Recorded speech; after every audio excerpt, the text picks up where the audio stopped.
So we're going to get started. We have some material to cover. Again, good afternoon or good morning, depending on where you are in the country. My name is Jose Leon. I am the Chief Medical Officer for the National Center for Health in Public Housing. We are a National Training and Technical Assistant Partner, and we are working with the National Nurse-Led Care Consortium. Some housekeeping items before we get started. At this moment, all participants are muted. If you would like to ask a question, feel free to engage in the, and use the chat box. You can use the raise hand icon if you would like to ask a question verbally, and your line will be unmuted. This meeting is being recorded, and slides and recording link will be sent via email to all participants after the webinar is over. Next slide, please.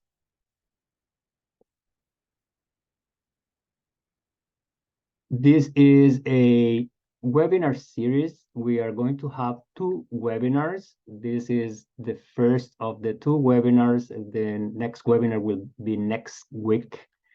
And these are the learning objectives for these webinars. We are going to go over and examine the impact of climate change on vulnerable populations. We are going to discuss adaptation, planning, and resilience strategies. We are going to identify some strategies and promising practices and what health centers are doing to act against climate change and natural disasters. Next slide, please.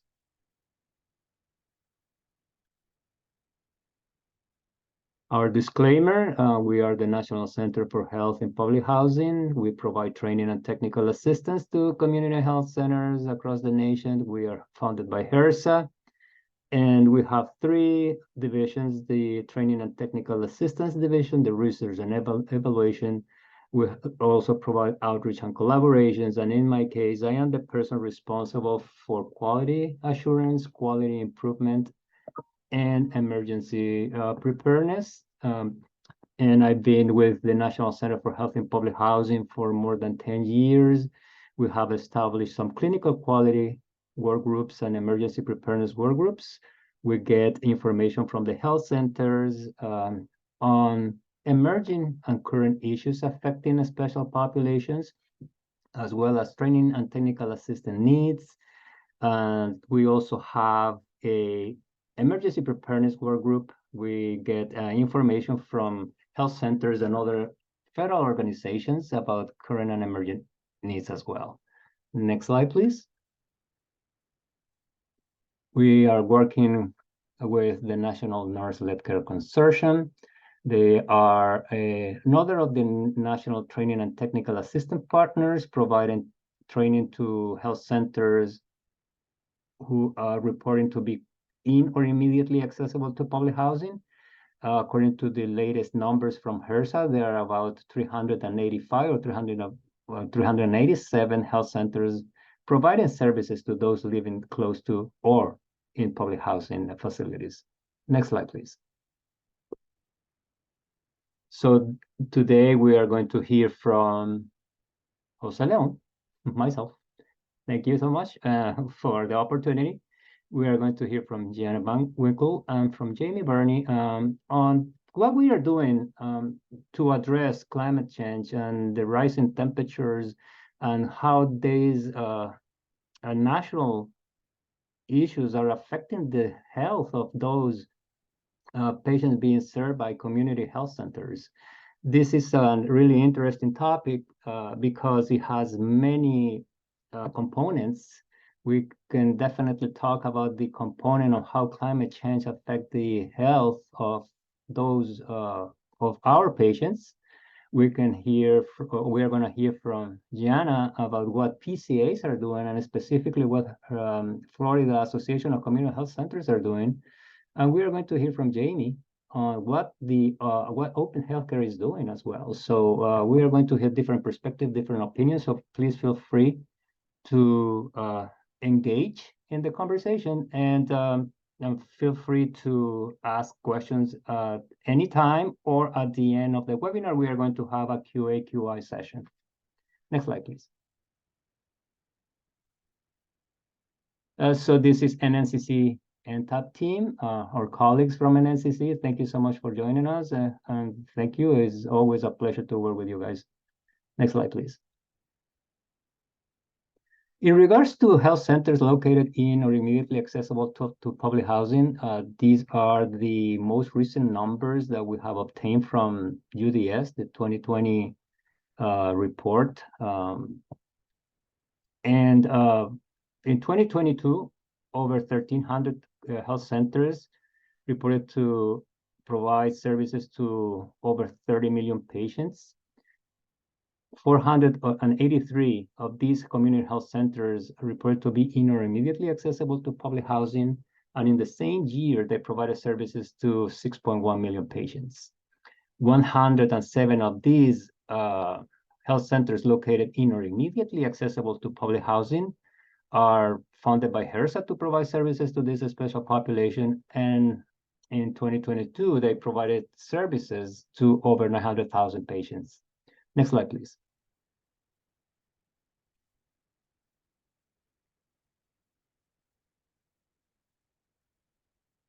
Next slide.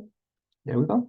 So in regards to who is living in public housing, this is a really interesting slide because we are going to discuss who is going to be affected or more likely to be affected by climate change.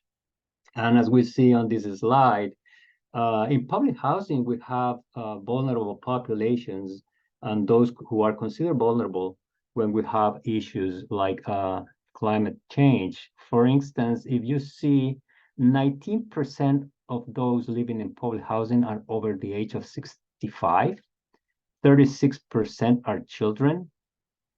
We have some minorities, 43% of those living in public housing are African American, and 26% are Latinx. Another number or percentage that is important to see is the percentage of those with a disability in public housing. And 38% of the households reported to have at least one person with a disability. The report from HUD doesn't specify what type of disability, but we are here assuming that this is either a physical disability or mental or other type of disability. So they may have the numbers for all type of disabilities is really important because these three populations that I just mentioned are those who are going to be more likely to be affected by any issue concerning or related to climate change. Next slide, please. When we see the health status of those living in public housing, we have some patients with conditions that we consider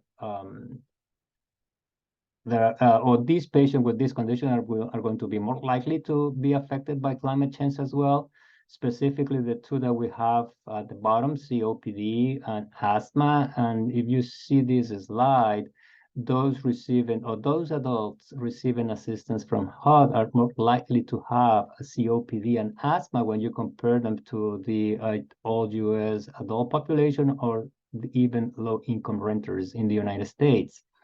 Other conditions that are going to that we need to take into consideration are diabetes. We have already discussed disability, and those who are overweight and obese are more likely, or those living in public housing are more likely to have these conditions as well.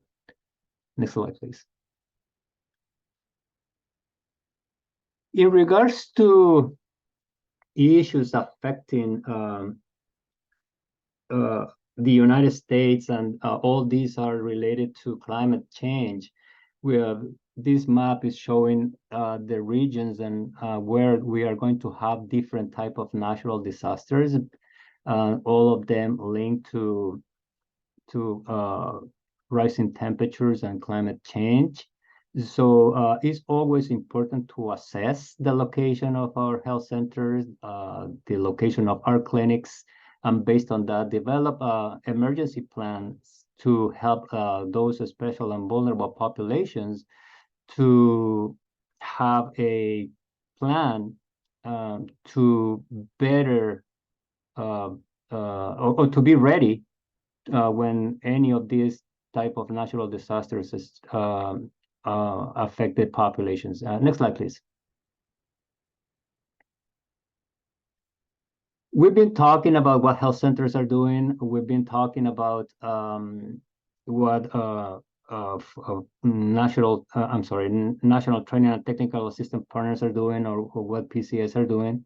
But in the webinar that we are going to host next week, we are going to go over what clinicians and those helping patients can do to help our patients, and how we can talk about climate change and how this particular issue is affecting their health.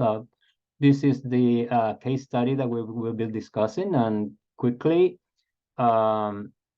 we're talking about KB, who is a 13-year-old patient with a 3-year history of asthma.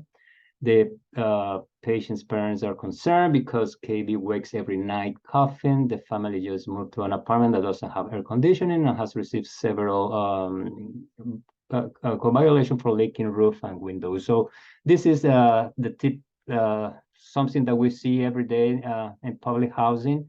The important part of here is, how do we talk with our patients about these issues? And they have little or no control about the environment. So how we talk about what do they need to do to address these issues, and what can they do to improve their health? So we are going to be going over this case study next week. Next slide, please.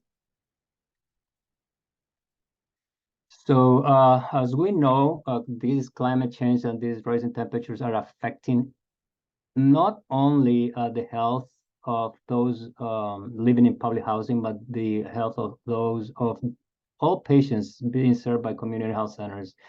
And this is a effort that we need to work together at the federal level, at the state level, the training level, and the health center level to address these issues. We know that there will be some vulnerability factors that we have already mentioned, and we need to make sure that we have the capacity and the resilience as an organization to address these issues. And in order to improve the health outcomes of our patients, we know that we are going to have different cases depending on whether or not our patients have any chronic medical conditions, or they are just migrant or agricultural workers, or it will depend on different socio-demographic factors affecting this population. Next slide, please. So in regards to the health of our patients, we need to make sure that we know some of the conditions that we are going to see. If someone is working outdoors, we need to make sure that we educate our patients on acute kidney injuries, stroke, or if we have pregnant patients, making sure that we also provide some advice to our patients. We know, and there is a lot of research that these heat waves are impacting the mental health of our patients, and worsening some underlying medical conditions. Next slide, please. So because of this, we need to have, and we have to do an assessment. If we haven't, we need to make sure that we receive all the information that we can, and we are going to provide some resources on where we can find information about climate and how we can talk to our patients about climate change. And we need to work with other organizations, specifically community organizations, on heat adaptation strategy. And I know that PCAs are doing a lot, talking with health centers on sustainable low energy cooling as well. Next slide, please. These are some resources that I would like to share with you. Again, these slides will be shared with all participants after this webinar is over, and we will be sending the slides and additional information and resources to all participants. Next slide. Now, I would like to introduce Gianna Van Winkle. She is with the Florida Association of Community Health Centers. She's a Florida native with almost 15 years of experience in developing community health center emergency management programs, initially focused on safety and compliance at a Miami-based health center. She later transitioned to a statewide emergency management role at New York's Primary Care Association. In 2020, she joined the Florida Association of Community Health Centers, providing support for health centers navigating COVID-19 pandemic, highly active hurricane seasons, and other emerging threats. Currently, Jana leads Florida Association of Community Health Centers' robust emergency management programs that cover all hazards, training and technical assistance programs, situational awareness, and ongoing response recovery efforts. Thank you, Jenna, for joining us. Thank you, Jose. I don't know if it's just me. I always get a little embarrassed when I hear my bio being read. But thank you so much. It's a pleasure to be here today. This is such an important topic. And it was not by choice that this kind of came into my wheelhouse. We'll talk a little bit today about how this is a natural progression in terms of what we're looking at when it comes to emergency management and building capabilities to respond. Next slide, please. Let's kick it off. So, as Jose mentioned, I am with the Florida Association of Community Health Centers, also known as FAC. I wanted to give you all a little bit of a background on what's happening in our state in terms of health centers. We have 54 health centers in the state of Florida, operating over 800 sites. This includes a large number of school-based sites as well as mobile units. So we certainly have a very wide reach across the state and a very high need population. And the vulnerabilities in our state are many, and we'll talk a little bit about what that looks like from a data perspective. Next slide, please. So before we get into the nitty gritty, I wanted to just take a step back. For those of you who don't live and breathe emergency management every day, wanted to just touch on what are the emergency management requirements for health centers. And this is long-standing in terms of some HRSA program expectations that were established all the way back in 2007. This policy information notice is still in effect today. And if you read it, you will see that it very closely aligns with the CMS emergency preparedness rule, which initially was issued in 2016 and updated in 2019 and 2021. You see those following bullet points, those kind of break down the major components of this CMS preparedness rule. They have a specific chapter for federally qualified health centers. And if you scan that QR code on this slide, it'll take you to a really great summary. This is sort of the go-to to give you the breakdown in terms of what FQHC requirements are under the emergency preparedness rule. In addition to those regulations, there's also Joint Commission and AAA HC standards that you may be familiar with in terms of emergency preparedness or response requirements.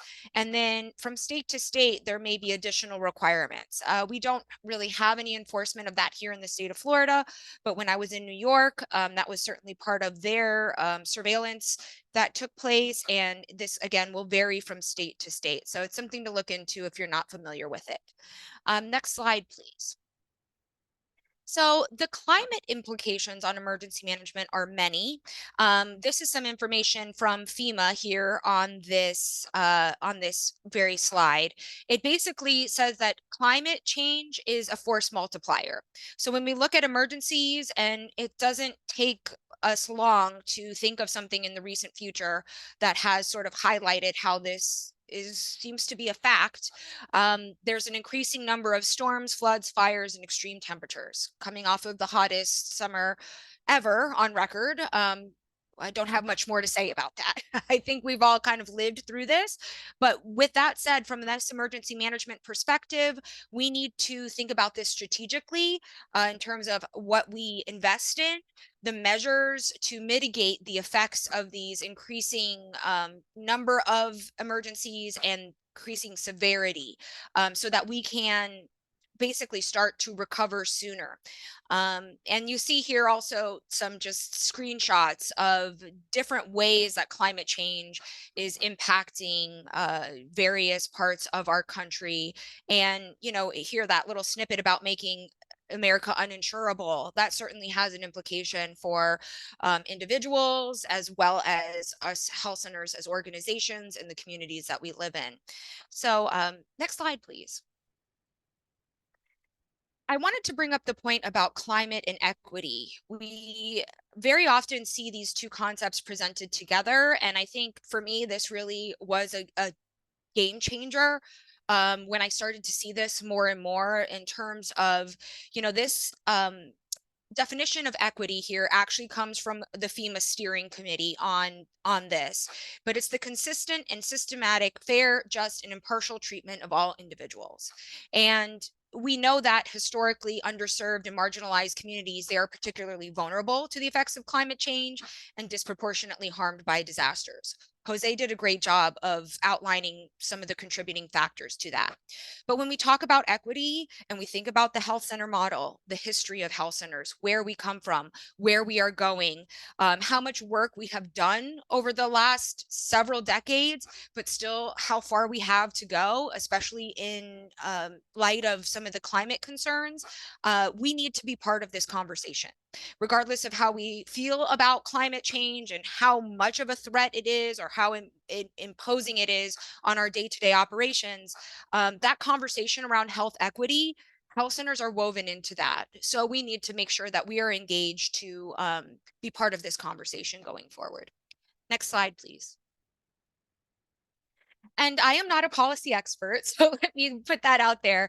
But I am learning as I go, and I encourage all of you to take some time to look into what the latest legislation and policies that have been put forth are and how they are playing out in your communities. Because again, a lot of this funding is going to go through the states and through local municipalities, but there are some opportunities for us as individuals and organizations to take advantage of incentives and other things that are offered. The Biden administration has a national climate task force. I'm sure you've heard of the IRA or the bipartisan infrastructure law, the Inflation Reduction Act, that's IRA. I'll try not to use too many acronyms today. But those are huge pieces of legislation that are moving us in a direction to combat the effects of climate change. And like I said, it's in the news a lot, but it's worth taking a look at some of the information that's available to see how this may come to fruition in your community, in your state. I also wanted to draw attention to a really great report that was put out. In 2022, there was an RFI, a request for information that went out to the healthcare sector. NAC actually coordinated to have some health centers respond to this. We did have some here in the state of Florida, and maybe some of you on the webinar today also responded. 26 health centers in total responded, which I think is a great testament to how we are engaged in this issue and we need to be going forward. But essentially, the key takeaways from this healthcare and climate crisis paper, looking specifically at America's healthcare infrastructure, was that extreme weather events are going to continue to be an increasing threat to the healthcare sector, and we need to put more measures in place to mitigate the effects of these events. Also noted that the healthcare sector has a very large carbon footprint. Some of this is related to our hospital partners that run a lot of equipment. As you can imagine, it's a 24/7 operation. And that being said, there's a lot of consumption of energy related to the delivery of healthcare. In addition, healthcare sector requires a lot of supplies that are not typically manufactured locally. So we're talking about a global supply chain and transportation system that is driven by the healthcare consumption. So, this was just another way of looking at how we are operating and how that may be contributing to some of the climate related impacts happening on a global scale. Next slide, please. So, also worth noting, very recently, as of earlier this year, FEMA, their hazard mitigation guide now explicitly addresses climate change and equity. Again, kind of pulling us into the conversation. There is a hazard mitigation assistance program. This is long-standing. Some of you may know about it. Here in the state of Florida, we have local hazard mitigation working groups that I encourage all of our health centers to be engaged with. Hazard mitigation funds do come down from FEMA, typically through the state and to local municipalities that are impacted by a disaster. It's basically having a certain set of funds that are earmarked to fund mitigation projects, basically those that lessen the impacts of disasters. And this can be also derived from a typical percentage of the total cost of a recent disaster declaration.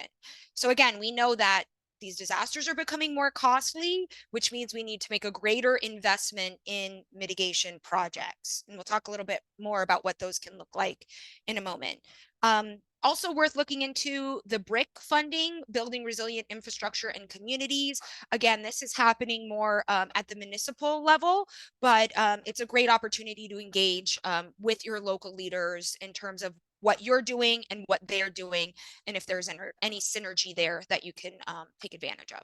Next slide, please. So, speaking of starting at the local level, right? You've probably heard this before. They say all disasters are local. And us being community health centers, we know that community needs or can vary quite widely, not necessarily with that many miles of distance between them. And our health centers, we are a reflection of those that we serve. So we're going to zoom out a little bit to talk about the state climate summaries. If you follow this QR code, you'll be able to access the climate summary for your state.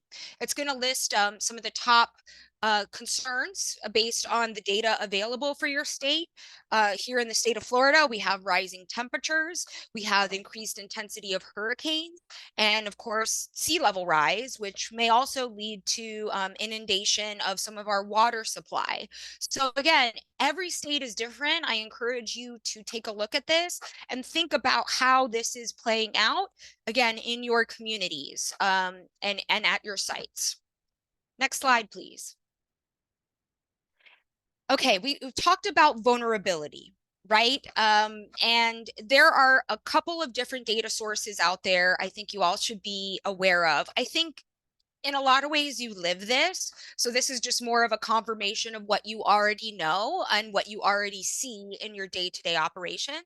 But just to drive that message home, these are some indices that FEMA and CDC collaborate on. One looks at the National Risk Index, which basically outlines social vulnerability as a component. And then what is the community resilience? That's measured by, again, the availability of certain resources in the community, healthcare being one of them. And you'll see there's very often an overlay, and social vulnerability being a huge component of the National Risk Index. Social vulnerability refers to these potential negative effects on communities that are caused by external stresses on human health, disasters, disease outbreaks, etc. I will say here in the state of Florida, we have the perfect storm, no pun intended, very high vulnerability, social vulnerability throughout the state.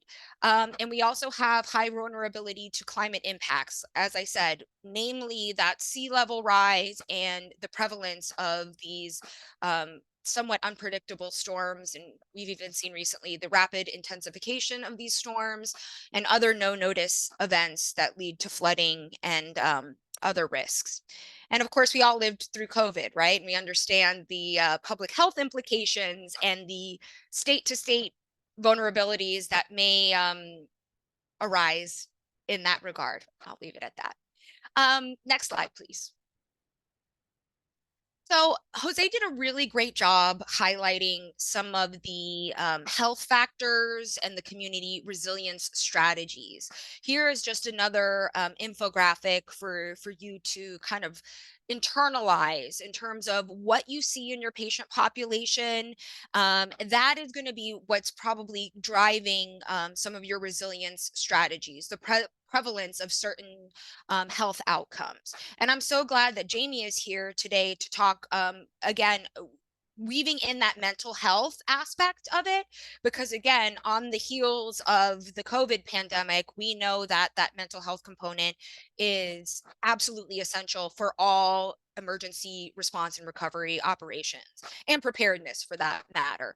So at the bottom of this slide, you see some of the kind of overarching strategies that you can take back to your health center and tailor to the needs of your community.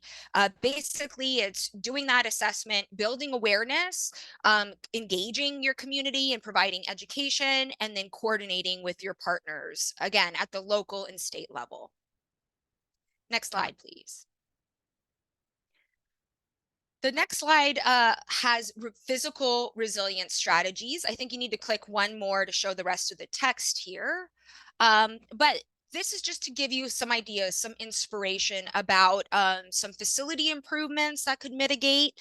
And, you know, one of the things we see most often is flood. And again, maybe I'm skewed a little bit here to the Florida perspective, but flood resilience and prevention is one of our top priorities in terms of physical resilience strategies. So you'll see here some of the potential projects. Again, whether these are eligible for hazard mitigation funding or not, you need to work with your local groups to find that out. And there are other funding sources as well that may be interested. Again, with more and more large companies and foundations being interested in climate change, it's just a matter of trying to find the right partners to support you as you work to fortify your facilities.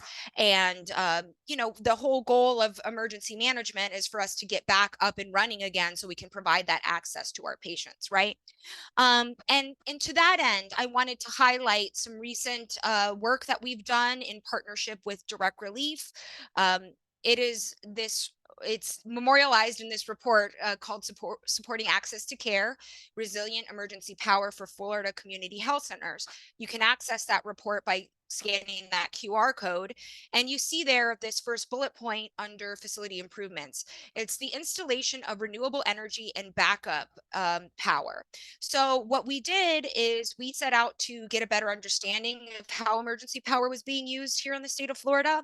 What we found is that about 60% of health center sites do have emergency power, but the vast majority of them are reliant on diesel to run their generators. So with the support of Direct Relief, we've been able to work with several health centers around the state to design a system that would incorporate solar and battery storage, providing them with more resilience. I know there's a great example of this also in New Orleans, work that Direct Relief has done, also in California and North Carolina. So if you've been blessed enough to work with Direct Relief on this topic, I'm just excited to see where we can go with this. There's definitely interest in this at the national level in terms of how we can both increase resilience and, again, address a little bit of that carbon footprint piece that we talked about before. So here in the state of Florida, it is so important, of course, always to have power, but as you all can imagine, we also can't operate without air conditioning. So having that power source and multiple ways to keep our health centers operational is really important. I think our next step beyond this is also to look at some of the efficiency questions we have around facility improvements and how we can move forward on that. Next slide, please. So these next several slides, I'm not going to go over in detail.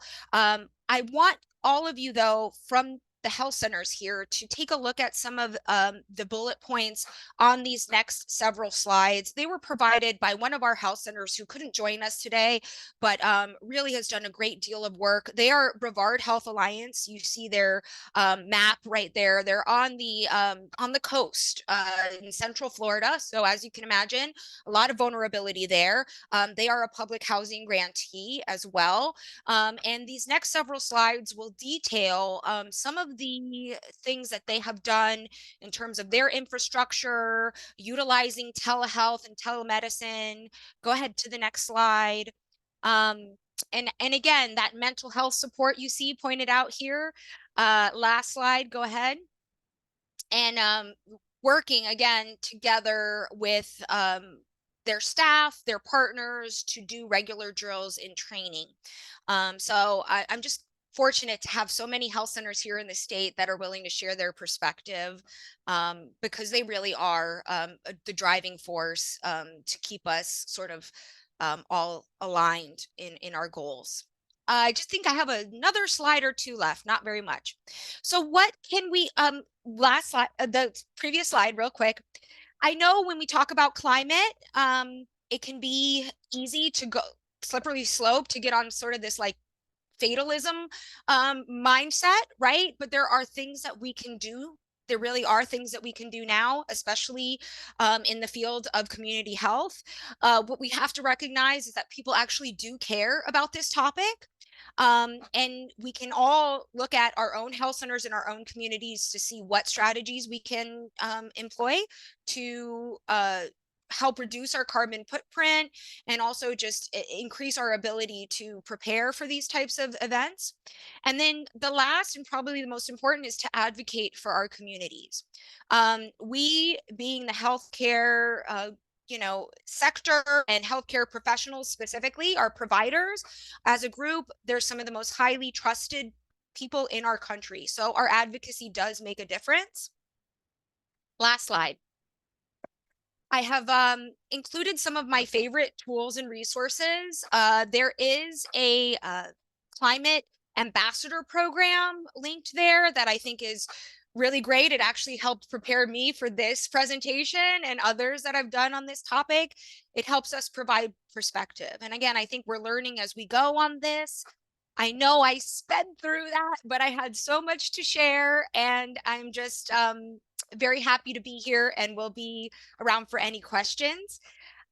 Jamie is up next. Jose, I'm not sure if you're going to provide Jamie with the intro. Yes. Yes, thank you, Okay. Jana. Great, thank you. So next slide, please.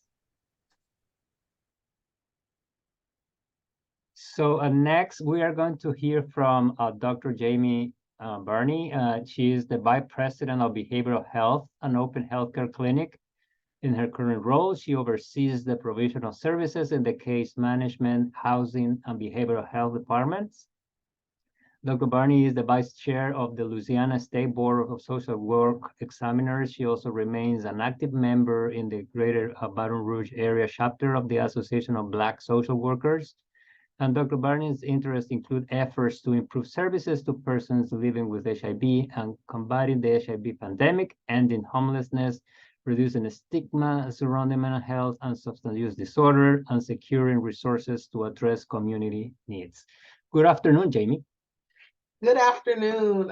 Thank you guys for having me.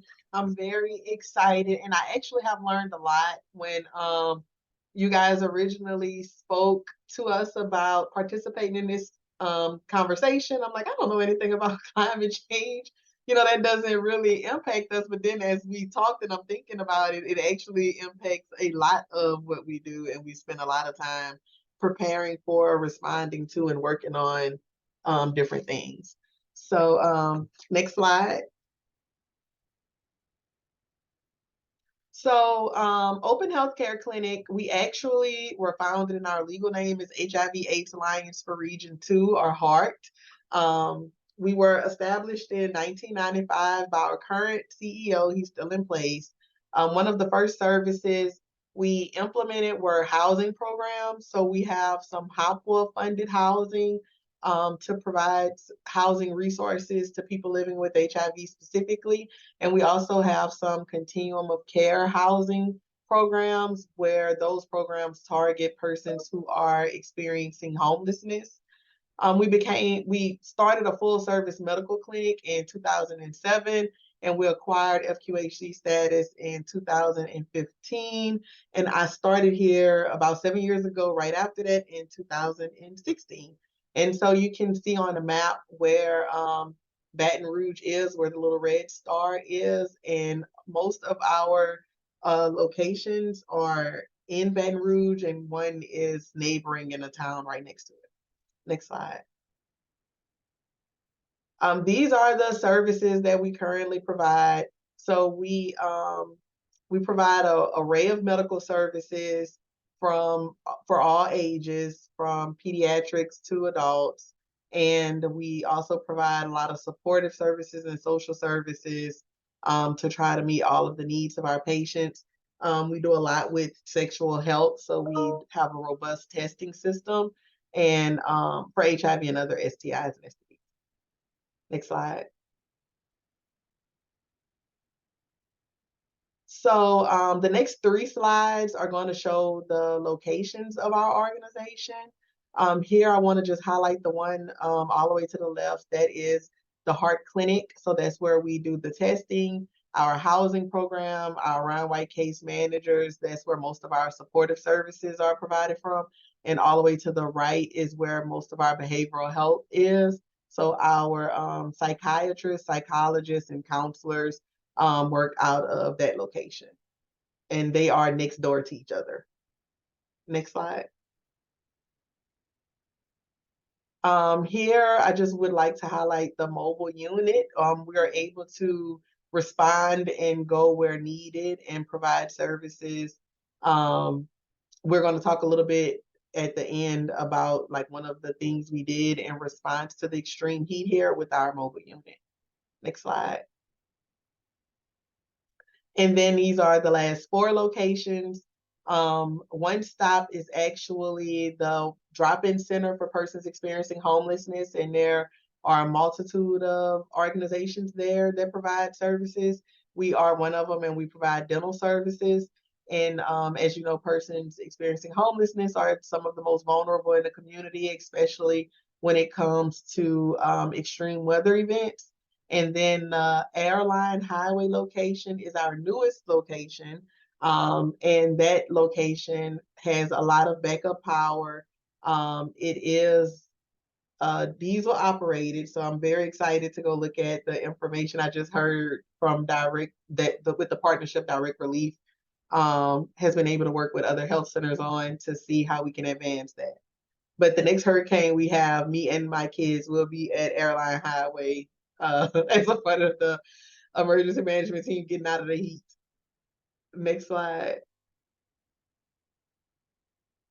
Okay, so this is just a little information on our impact. Since we've been a health center, we have had a steady increase in unique patients and patient visits.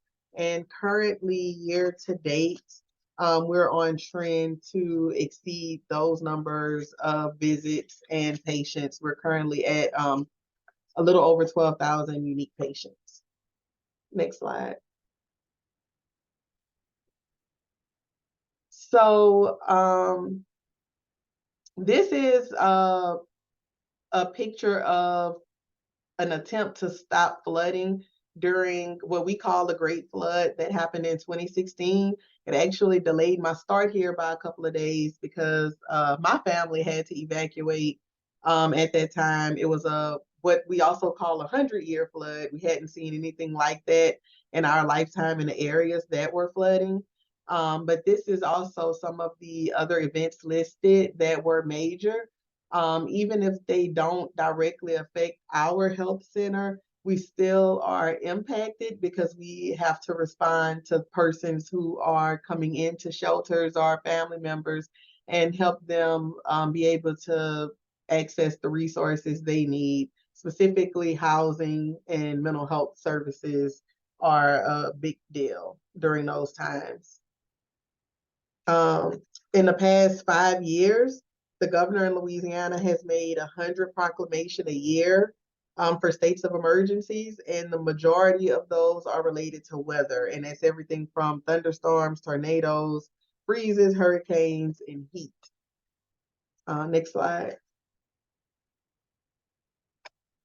So these are some of the subpopulations that we work with that are most vulnerable to issues with uh, having to relocate or not have a safe place to stay during these disasters or changes in the weather.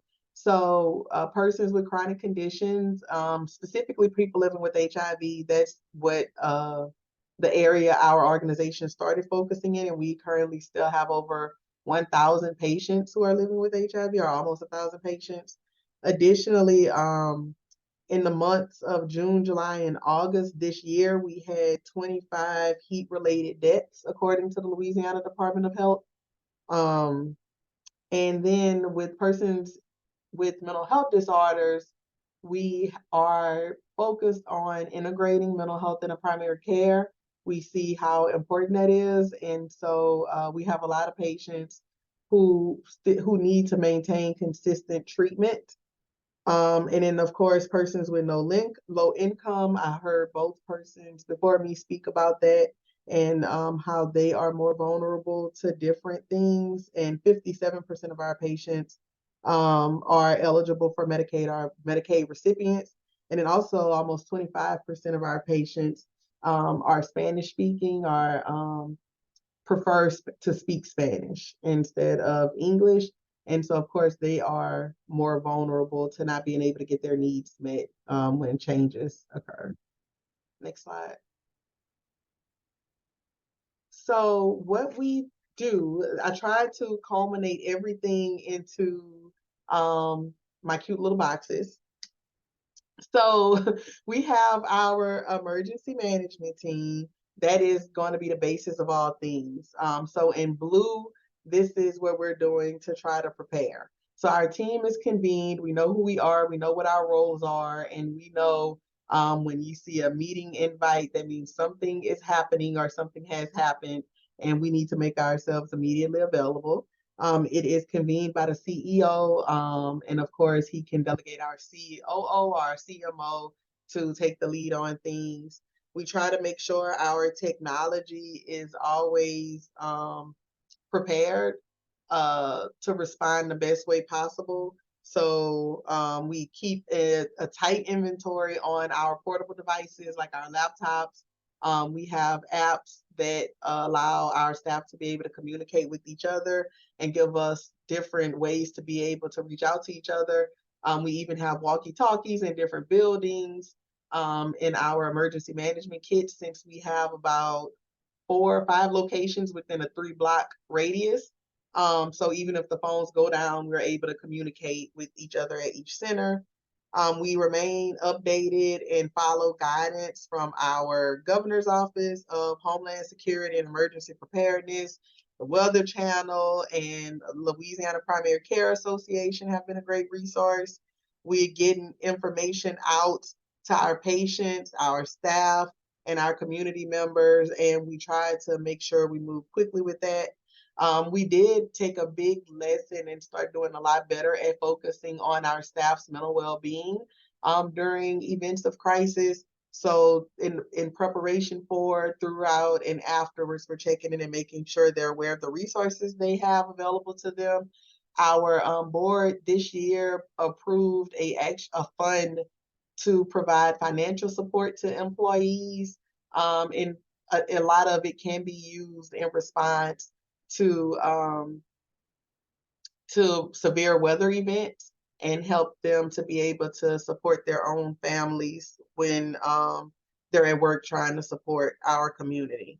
And we do everything we can to minimize closures as long as we can do so safely. So we usually are able to identify a skeleton crew, particularly persons who reside close to the health center and are able to get here and figure out what a plan for service provision could look like, especially with virtual services in our mobile unit. And we make sure everyone is aware of the additional resources that usually come to fruition in response to severe weather events. Next slide. So just a little bit more information on our preparation processes. We have the emergency management team. Everyone knows what their roles are, from putting signage on the doors to sending it out to making sure the doors don't unlock automatically at a certain time, because we don't want a lot of people waiting on providers that won't be able to come in if we have closure. We do tabletop exercises. LPCA has some great ones here in Louisiana. So our emergency management team sits around, they present the scenario, we discuss as a team what we'll do, maybe discuss passionately a little bit, and then share with the group what our plans would be in response. And that really helps us shore up our emergency plans in the event something does happen. And we also make it a point to plan any changes in our operations. If anything has to close early, making sure that it's communicated well. If we have to move medications from one location to another, where the backup generators are, and if we're going to have to move the location of staff to different areas, making sure everyone knows where they are. We also have some very specific messaging. We make sure we relate to those vulnerable populations, particularly the people living with HIV. And we also have a PrEP program, and doses of medication. It's very important that they not miss any. So we making sure they have adequate amounts of medication. We're discussing, the case managers are reaching out to make sure they have a plan or know where to go or what to do if there are any issues, and that they have important phone numbers available to them, and identify how to get to shelter.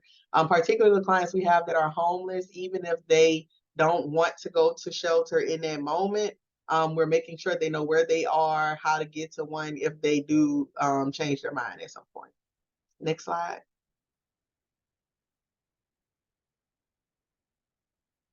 This is some information on our communication. So we are making sure we're communicating with our patients, our community partners, and our staff. With the patients, we use the electronic medical record, and we're sending either calls, texts, or emails, depending on the preferences. We use the social media, and we make sure we post signage out. We just want to do it as many ways possible to make sure we're capturing everyone as best we can. With our staff, we have a system, Text HR, and you put little codes in, and all of the staff will receive the text on their mobile devices.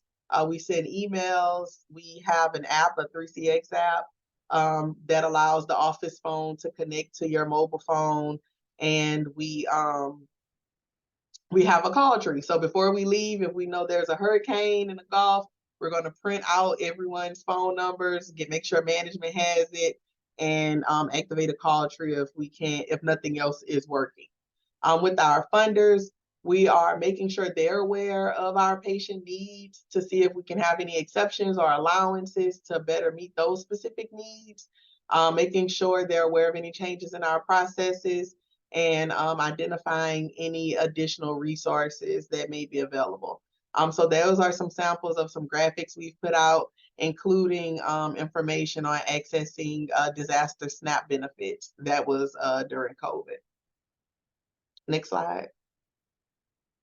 And I think this is my last one. So, or one more after this. In response, again, we are just going to minimize closures, make sure we have an adequate amount of medications. We have an on-call provider, so someone is always available to patients, even if we are closed. And we do our best to just connect our patients with the resources they have. And that is one of the graphics we recently had out with the heat, the very hot summer we just survived. Next slide, last slide. And so this was our staff preparing for a cool down day we did at the One Stop Homeless Services Center. Again, we were seeing multiple deaths related to the heat. And so even though it was only for one day, we wanted to do something. So we brought our mobile unit out. We had some tents, tables, and chairs. They were able to just kind of sit and relax in the area they usually are congregating. We had some cooling towels, water bottles, water and ice and shade, and some fans. And then we also gave out some care kits. We did some testing, and we had a behavioral health counselor and a behavioral health case manager out there to offer resources and offer any services as needed. And I think that is it. Right. Thank you so much, Jamie, for your presentation. We have some minutes for a Q&A. You can either use the chat box, or you can use the hand raise icon and your line will be unmuted. I see that we have some questions here. The first question, I think this is for Jana. This is in regards to hazard mitigation assistance programs. And the question is, should health centers reach out to state or federal programs in order to contribute and benefit? Or should health centers reach out to their state PCA? So, I can't speak on behalf of all states and all PCAs in terms of their awareness or engagement on this, but I would actually suggest the health center reach out to their county or parish in some places. I understand. Their local emergency management office as the starting point. And again, if you don't already have an existing working relationship with your county emergency management, this might be a good time to try to initiate that. I know that it's a lot easier said than done, right? There's a lot going on. There's always emergencies. There's always priorities. But this is something we kind of just have to stay at and stay on and continue to build that relationship. If you are not able to get through at the local level, county level, there should be a contact at your state division of emergency management that you could reach out to, or a contact list that they can provide. And of course, your PCA is always a resource to you. I don't discourage anyone from reaching out with this question. And if you are making progress or not making progress on this, it's something to let them know about as well. One benefit of being at the PCA is that we get a lot of input from health centers around the state. It doesn't always mean that that will be the case for the next health center, but everyone's experience can help inform our approach overall. So, like I said, start local, move to state, and just keep your PCA aware of what you're working on. Thank you so much for your answer.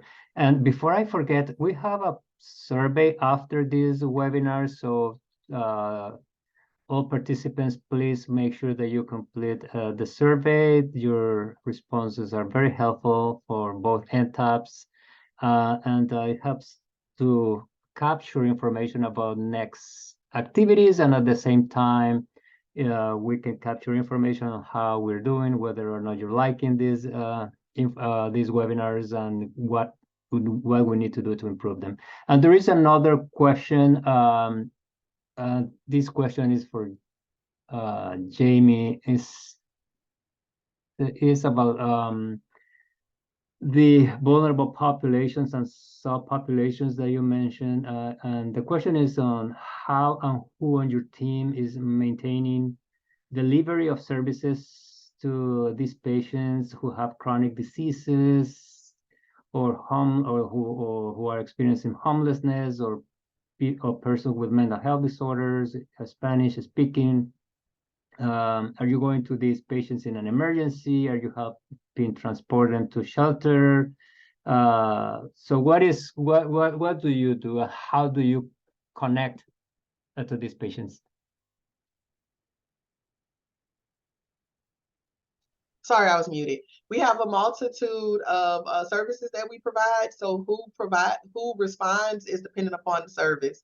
So mainly behavioral health, medical, oral health care services. We have several interpreters on staff. And then we also have staff who are not interpreters, but they are bilingual and can also speak Spanish. So they are able to provide assistance.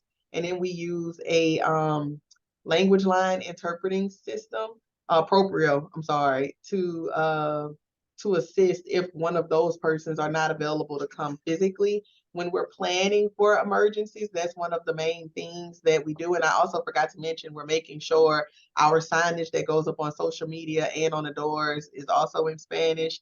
And in planning our operations, we make sure we have a Spanish speaking staff person available, since that population is so large for us. We do not transport patients directly. In an emergency, we are going to call an ambulance for them, and we're going to encourage them to get an ambulance from home.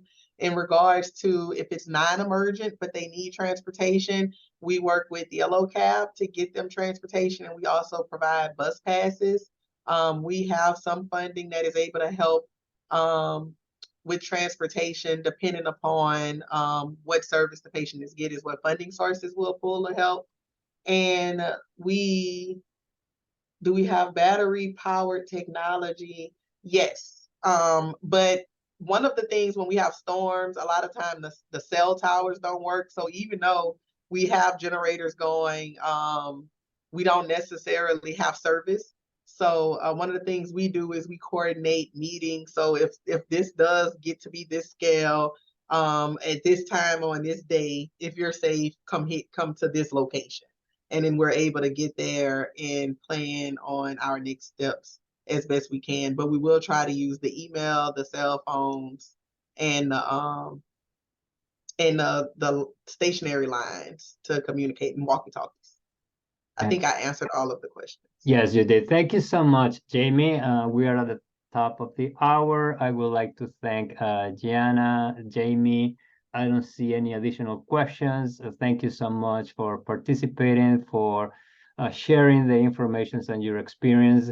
And once again, to all participants, please don't forget to complete the survey after this webinar. If you have any questions, feel free to contact either the National Center for Health in Public Housing or the National Nurse-Led Care Consortium. The slides will be shared, the recording as well, after the webinar is over. And thank you, and all have a great afternoon. Thank you. Thank you.